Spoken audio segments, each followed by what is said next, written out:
If you follow me, there's a decent chance you're someone who enjoys technical detail and is bordering on obsessive about skill development in weightlifting. I'd say this is mostly a beneficial quality, but it can have its problems. Primarily, it can cause you to overanalyze what you're doing or not doing and become overly focused on certain details. This isn't a problem exclusive to those of us with overanalytical minds. It's a pretty natural response when learning weightlifting as an adult.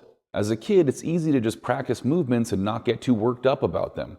As an adult, it's more common to want to understand the minutia and then become compulsive about achieving physical mastery on an unreasonably short timeline just because you understand something conceptually. Don't expect to come into the gym one day in the near future and be finished. There isn't going to be a point in time when you perform only perfect snatches and clean and jerks from then on. What you're going to do is incrementally improve over time by making a large collection of little things better on average. That is, your mobility will improve gradually so you can achieve better positions. Your sense of balance will improve gradually so you can better keep the pressure in the right place on your feet as you pull and react appropriately when it gets off track. Your timing will improve in more and more of your lifts. Your ability to think less through the lift and consequently focus more on being aggressive will improve. This means that even when there may be quite a lot of things that aren't perfect, and maybe even really far from it, your lifts will continue to get better over time. Pay attention to that improvement rather than obsessing over the absence of perfection.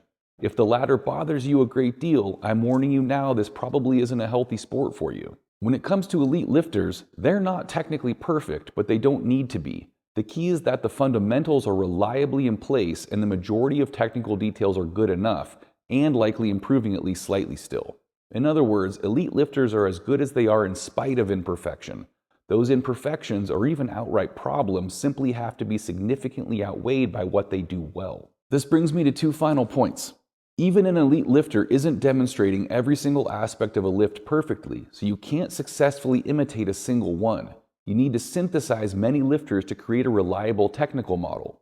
In other words, we create technique models by recognizing what works across the board, not just for a single lifter or even a handful. You can't create a paradigm from an anomaly. Instead, use those oddities as evidence that you can get by without perfection and to help redirect your focus to the most important aspects. And finally, don't freak out and obsess over single details that you haven't yet mastered or may, due to anatomical peculiarities or injury, never master.